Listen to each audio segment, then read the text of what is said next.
The aircraft, operated by Pinnacle Airlines, is a CRJ-200LR. Flight 3701 is scheduled overnight to be repositioned from Little Rock, Arkansas to Minneapolis, St. Paul Airport. There are no passengers on board Flight 3701. The only persons on board is Captain Jesse Rodez, age 31, and First Officer Peter Cesar, age just 23. The captain had a reputation of flying in a standard manner.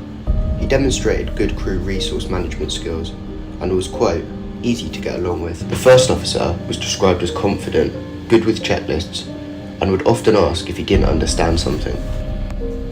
At 9:21 p.m. local time, Flight 3701 departs.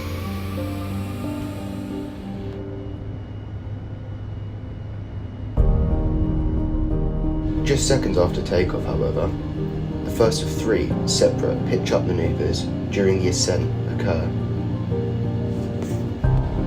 As you can hear, the stick shaker produces vibrations in the control column. This is to warn pilots of an impending stall. As a result of the stick pusher activation, a full airplane nose down, control column deflection, and decrease in pitch angle are recorded. At 9:25, the aircraft flies through 14,000 feet, and the crew engage autopilot.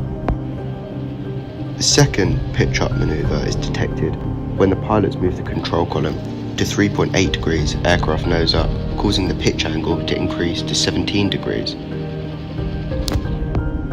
At 24,600 feet, the third pitch-up maneuver begins when the flight crew moves the control column to 4 degrees aircraft nose up.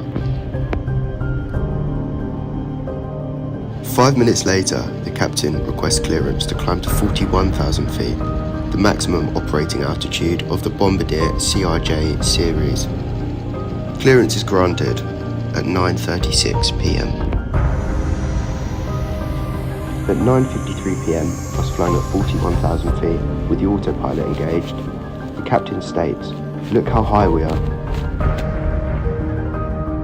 Seconds later, the air traffic controller states he has never seen a CRJ at that altitude before. The captain replies, "We don't have any passengers on board, so we decided to have a little fun and come up here." At 9:54, the flight crew notices that the aircraft speed is decreasing. As a result, the captain states, "It looks like we're not going to be able to stay up here. Look for maybe 390 or 370. Then, the stick shaker activates.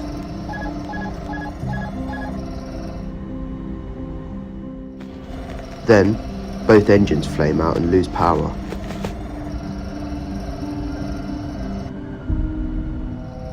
The stick shakers and pushers activate, however the aircraft continues to pitch up and increase its angle of attack. The pitch angle increases and the aircraft enters an aerodynamic stall.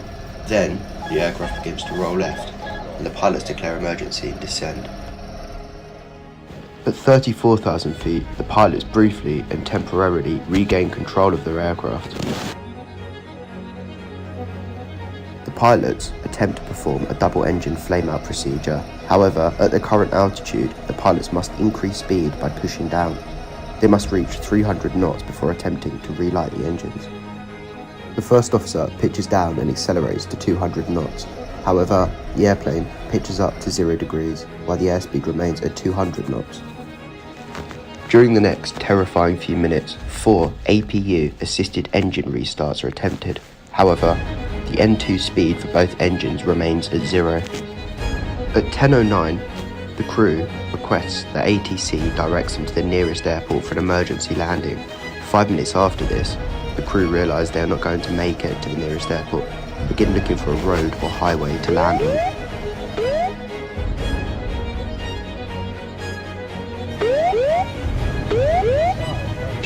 Terrain, pull up.